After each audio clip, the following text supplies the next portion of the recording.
Hello viewers, నేను Rohan. Welcome to social post. మనం భారతీయులై పుట్టిన తర్వాత కొన్ని చట్టాలని కంపల్సరీగా తెలుసుకోవాలి. తెలుసుకోకపోతే చాలా నష్టపోయే సందర్భాలు చాలా చోట్ల ఉన్నాయి. అసలు మనం తెలుసుకోవాల్సినటువంటి చట్టాలు ఏంటో ఈ వీడియోలో డీటెయిల్డ్గా తెలుసుకునే ప్రయత్నం చేద్దాం. మనతో పాటు హైకోర్టు అడ్వకేట్ మహేష్ గారు ఉన్నారు, ఆయనతో మాట్లాడదాం. నమస్తే అండి.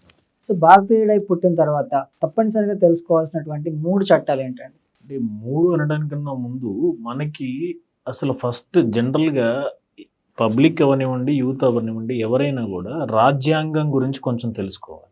ఓకే. రాజ్యాంగం అంటే నథింగ్ బట్ కాన్స్టిట్యూషన్. మన కాన్స్టిట్యూషన్ అసలు మనకి ఎట్లాంటి హక్కులు ఇస్తుంది, ఫండమెంటల్ రైట్స్ అంటాం. అంటే ఆర్టికల్ 19 నుంచి 35 దాకా కూడా ఫండమెంటల్ రైట్స్ గురించి మనకు చెప్తారు. అందులో పర్సనల్ రైట్స్ కానీ, లేదా మనకు కావాల్సినవి ఏంటి, మనకు అక్కర్లేనివి ఏంటి, ఇవన్నీ బేసిక్ నాలెడ్జ్ ఉంటుంది. అందులో మీకు కాన్స్టిట్యూషన్ నుంచి వచ్చినవే ఇవన్నీ యాక్ట్స్. ఇదివరకు మనకి క్రిమినల్ ప్రొసీజర్ కోడ్ ఒకటి, civil procedure code, Indian penal code అని ఉంటుంది. ఇండియన్ పీనల్ కోడ్ అంటే మనం ఒక పని చేసేటప్పుడు అది క్రైమా కాదా, ఒకవేళ క్రైమ్ అయితే దానికి ఎంతవరకు పనిష్మెంట్ ఇవ్వచ్చు, పనిష్మెంట్ ఇస్తే అతనికి బెయిల్ ఇవ్వచ్చా లేదా, ఇటువన్నీ డిసైడ్ చేసేది ఏంటంటే ఇండియన్ పీనల్ కోడ్లో సెక్షన్స్ ఉంటాయి. తర్వాత క్రిమినల్ ప్రొసీజర్ కోడ్, ఒక వ్యక్తి మీద ఒక క్రిమినల్ కేసు రిజిస్టర్ అయిన తర్వాత అతనికి ఉన్న హక్కులని, అట్లాగే క్రిమినల్ కోర్ట్స్ యొక్క ప్రొసీజర్ ఏంటి అని పొందుపరిచే ప్రతి ఒక్క వివరాలు క్రిమినల్ ప్రొసీజర్ కోడ్లో ఉంటాయి. సిపిసికి వచ్చేటప్పటికి సివిల్ ప్రొసీజర్ కోడ్ అంటాం.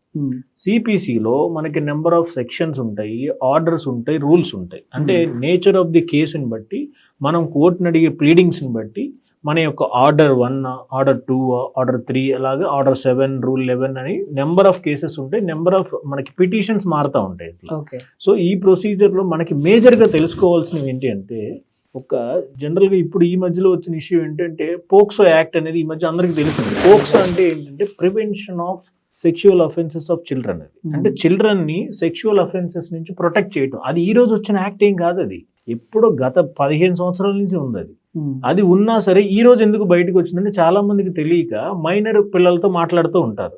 అందులో తప్పేంటి అనుకోవచ్చు.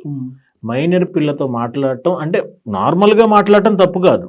వాళ్ళని మనం ప్రేరేపించడం కానీ, వాళ్ళని అబ్యూస్ చేయటం కానీ, వాళ్ళని ఏదైనా చేస్తే అది non bailable offence. So POCSO act అనేది ఎందుకు సీరియస్గా ఉంటుందంటే, చట్టం గురించి బేసిక్గా నాలెడ్జ్ లేకుండా మనం తెలిసి తెలియకుండా ఒక తప్పు చేసి మనల్ని మనమే ఇరికించుకుంటే కనుక ప్రాబ్లం అవుతుంది. అట్లా కొన్ని ఏంటంటే బాగా అందరూ తెలుసుకోవాల్సిన సెక్షన్స్ ఉంటాయి. అవి ఇప్పుడు ట్రాన్స్మిటింగ్ ఆఫ్ రాంగ్ ఇన్ఫర్మేషన్ ఒకటి, నెక్స్ట్ ఎవరిదైనా ఫోటోలు మార్ఫింగ్ చేయటం ఒకటి, ఎవరైనా బెదిరించడం ఒకటి, కాల్స్లో బెదిరిస్తారు, ఫోన్లో చాటింగ్ చేసి బెదిరిస్తారు. సో ఇటువన్నీ ఏంటంటే అట్రాక్ట్ అవుతాయి లేదా అనుకుంటారు. ఇప్పుడు ఇదివరకు ఇంకా జనరల్గా మాట్లాడుకుంటే ఒక మెయిల్ పర్సన్ ఒక ఫిమేల్ పర్సన్ని లవ్ చేయమని కానీ చెయ్యొద్దని కానీ ఫోర్స్ చేస్తే స్టాల్కింగ్ అంటారు. అది కూడా ఒక అఫెన్సే.